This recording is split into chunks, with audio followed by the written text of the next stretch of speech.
تنخواہوں سے کٹوتی سرکاری ملازمین کے لیے اہم خبر۔ سرکاری ملازمین کی تنخواہوں سے کٹوتی شروع کر دی گئی۔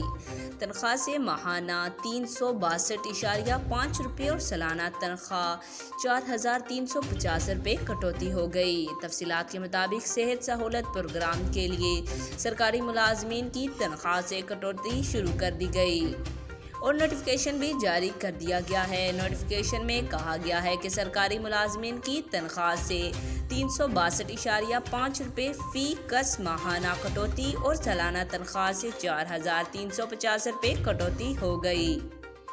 صحت سہولت پروگرام کے لیے ملازم کا پنجاب کا مستقبل رہائشی ہونا ضروری ہے۔ اگر ایک گھر سے 2 افراد سرکاری ملازم ہیں تو دونوں پر کٹوتی کا یکساں اطلاق ہوگا۔ صحت سہولت پروگرام سے ملازمین کو سالانہ 10 لاکھ روپے علاج کی سہولت ہوگی۔ آج تک کے لیے اتنا ہی۔ جاتے جاتے آپ سے گزارش ہے ویڈیو کو لائک کریں، چینل کو سبسکرائب کریں، دیگر بیل آئیکن کو دبائیں اور کمنٹ میں اپنی رائے کا اظہار ضرور کریں۔